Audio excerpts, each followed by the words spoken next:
cette exposition, c'est l'opportunité de montrer tout ce qui est le fond de la collection du Centre Pompidou, ce qui est la base du projet du Centre Pompidou, la base de notre collection qui a été créée par Pontus Hultén à la base et qui nous permet aujourd'hui d'entrer en contact avec d'autres pays en leur proposant des vidéos, en leur proposant un système d'exposition qui met non seulement en place les vidéos du Centre Pompidou, mais une manière très exceptionnelle de les présenter avec une présentation poste par poste, des films qui sont prévus pour un écran seulement et avec une installation immobilière très spécifique des meubles de l'époque et dans un contexte vintage exceptionnel puisque ça n'a jamais été fait auparavant.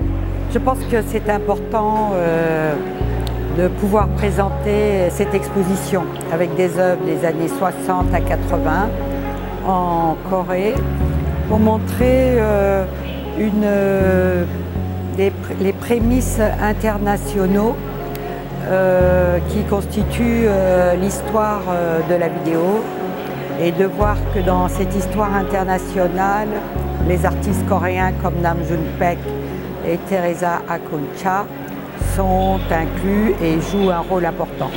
Alors nous espérons que les jeunes coréens de Séoul et d'ailleurs passeront du temps à regarder les œuvres patiemment, entièrement, liront les textes que nous avons écrits pour comprendre ce qui se passe dans ces œuvres et feront ensuite des connexions avec leurs désirs à eux, leurs travaux et que ce soit un outil pédagogique.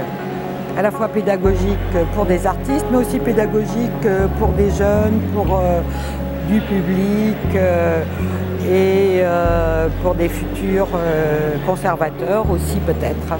Il était très important pour nous, après l'exposition à Paris au Centre Pompidou, d'emmener l'exposition à Séoul, en Corée, puisque la première vidéo en fait, présentée dans l'exposition est une vidéo de Nam June-paik qui date de 1965. Et c'est vraiment la vidéo inaugurale de l'exposition, mais aussi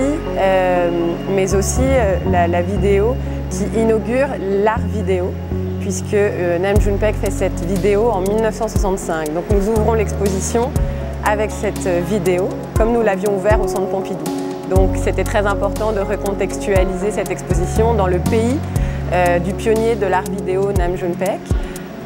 Voilà, donc si je pouvais, voilà, c'est vraiment l'authenticité de cette exposition, c'est de pouvoir replacer une œuvre coréenne pionnière au Musée national d'art moderne et d'art contemporain à Séoul.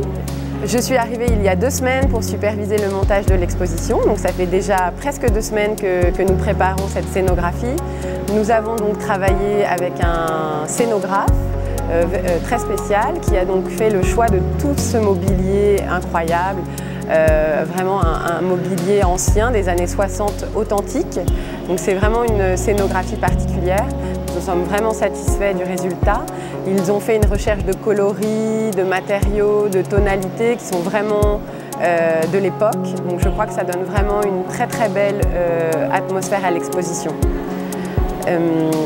Et c'était aussi, donc le sujet de l'exposition, c'est avant tout une exposition de vidéo, avant une exposition de mobilier, mais c'était aussi pour remettre la vidéo au centre, de proposer un très confortable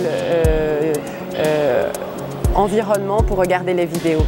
Donc je crois que vraiment les décorateurs ici ont fait un magnifique travail. Ensuite, le musée a aussi trouvé un ensemble d'anciens moniteurs absolument incroyables, dont on est vraiment content. Il a été extrêmement difficile de régler tous ces moniteurs, donc ça a été un travail vraiment très très efficace. Donc aujourd'hui, toutes les vidéos fonctionnent. On a fait beaucoup de réglages, voilà, de rallumer tous ces anciens moniteurs pour cette exposition. Voilà, il y a quand même une cinquantaine, il y a 58 moniteurs dans l'exposition, donc 58 anciens moniteurs, donc ce n'est pas facile d'installer tout cela.